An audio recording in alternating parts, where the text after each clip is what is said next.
I have a request. Would you please let me suck it out? Absolutely. I want to be here for you. I want to understand you. So, do you mind if I stay? He really is just like my dad. A dream. I saw a dream. A dream that wouldn't end. Over and over again, I repeated and corrected every mistake. But before I knew it, I lost count. I died over 100 million times.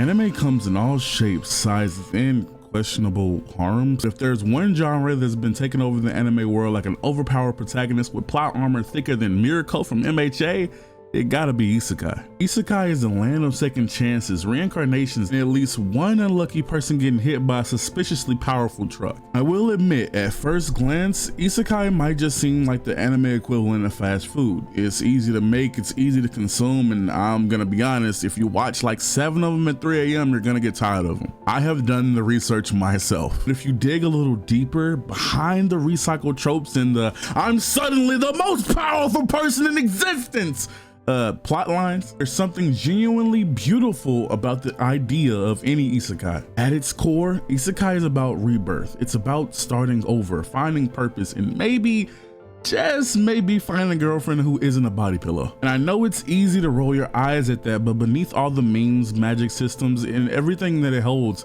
isekai hides something surprisingly human: the idea of starting over. Every isekai deep down is a story about redemption. What you do if you got another chance, and what you do if you could escape. And it's also in a way kind of hope. But here's the thing about isekai, it's not just one flavor.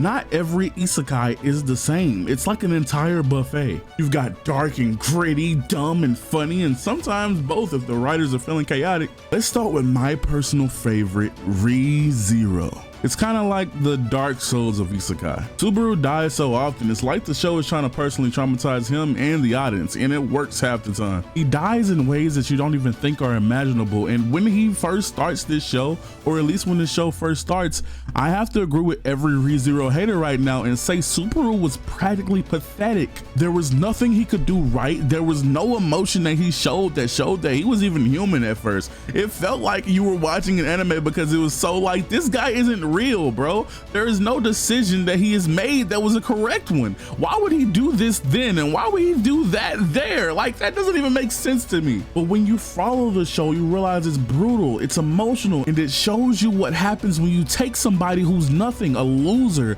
and build them up to be so much more than that. I've seen my boy go from zero to hero, and I love every single second of it. But then you go to the complete opposite side of the spectrum. And if you haven't guessed already, that show that is not a tragedy is Konosuba. If Re:Zero is a tragedy, Konosuba is pure chaos. Unlike Re:Zero, Konosuba doesn't care about saving Amelia or saving anybody for that matter. It's about a party of idiots barely surviving a frog at most times. And yet, it's perfect. It's perfect because it reminds us that not every fantasy needs to be so grand or serious. Sometimes it just needs to make you laugh until your lungs explode like Mega Man wants them to. And if I'm being 100% honest, Konosuba felt like a real comedy to me. It's a show about a deer that I thought was gonna be a hit. You probably know it. It's the Shika Nuka Nuka Nuka Nuka Shiatan. That one, bro, I thought that show was gonna have me laughing till my lungs couldn't handle it anymore.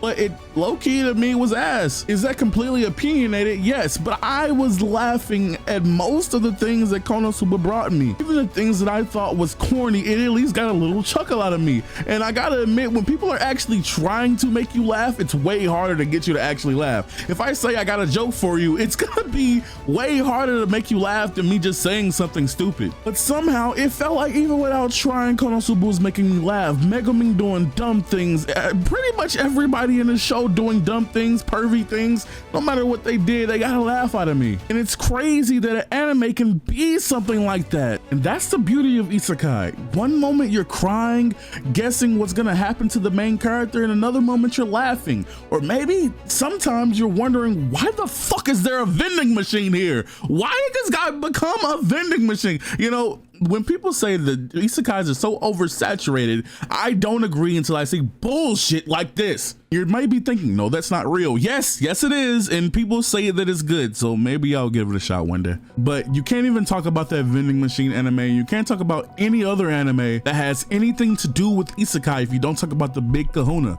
the one that started it all, Sword Art Online. Yeah, I know it's technically not a true isekai, but come on, when you're stuck in a virtual world where dying means dying for real, that, you know, from my other taste, you can tell that I think that's close enough. SAO walked so every other reincarnated slime, spider, or fucking vending machine could run. Say what you will about Kirito being the ultimate power fantasy, but SAO brought something new. It showed how modern technology could be the bridge between worlds. It wasn't even just reincarnation, it was immersion. And it blew the door open for an entire generation of different kind of isekai fans and creators. What's wild is how the genre has evolved since then. Mushoku Tensei is probably the closest thing to ReZero than ReZero, and that's the reason I feel like I love it so much.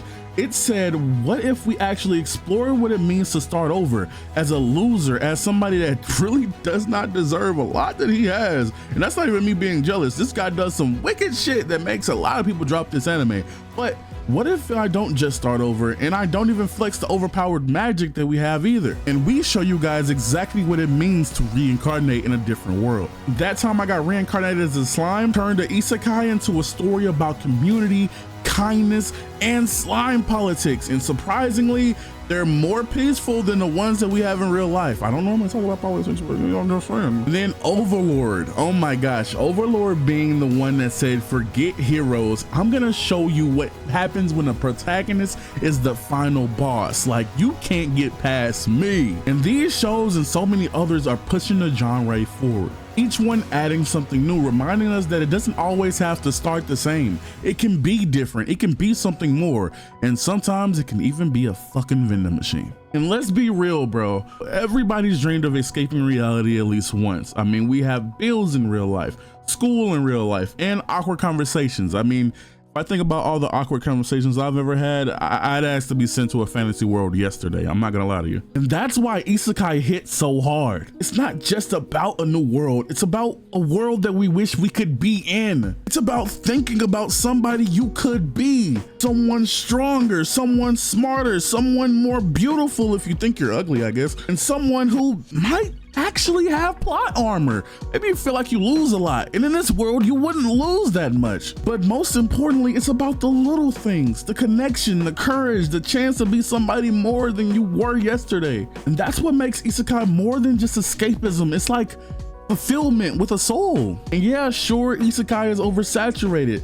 There's more reincarnations per season than new Pokemon species. Even with all the clones, tropes, it's kind of a reflection of us. There's so many things that we think we could be. There's so many things that we dream of. Our hopes, our regrets, our curiosity about what we could be. And no matter how wild it gets, isekai is at its heart a dream, a love letter to second chances. And it's crazy that no matter what you see in front of you, even like this fucking vending machine anime, it could be something that you really enjoy. So next time that a reincarnation anime pops up on your feed or shows up on your homepage, don't scroll past it. You might need to give it a shot, because who knows, that might just be your new favorite world.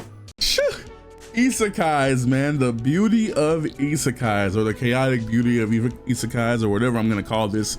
Bro, I haven't made a video like this in so long, and yeah, the video is over. You can click away now if you want to, but if you really want to hear what I'm saying, bro, isekais have made me who I am today. Like I said, I am the ReZero guy. Like, I got a soundboard for it. Like, I love ReZero, like, to my core. I love Mushoku Tensei now. I love Konosuba sometimes. Sometimes it's a little weird. Mushoku Tensei is also a little weird. I guess ReZero could also be a little anime is weird at its core, man. I don't know what to say. Like, Dandadan in its entirety, it's a great anime, but when you step back and look at everything that's going on with it, you like, I'm not that weirdo, I promise you. I'm sorry, I didn't know it was like that.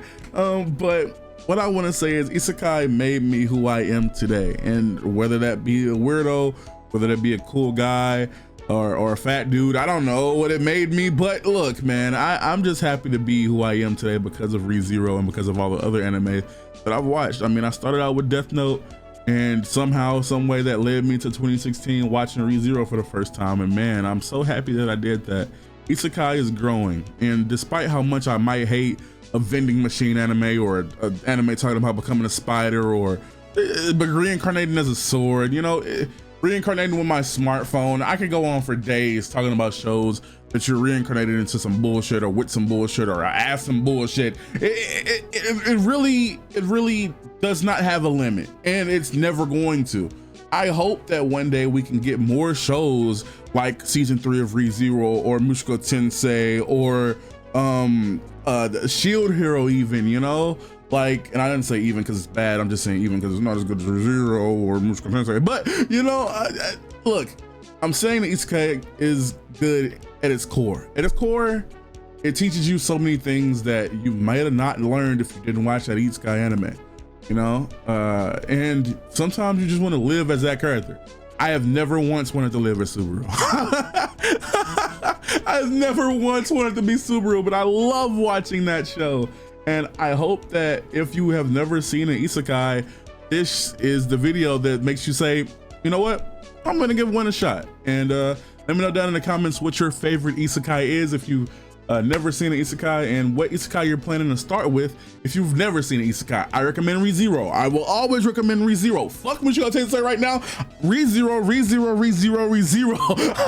And if you don't watch ReZero, watch Konosuba. Still fuck Mushoku Tensei. And then after that, watch Mushoku Tensei.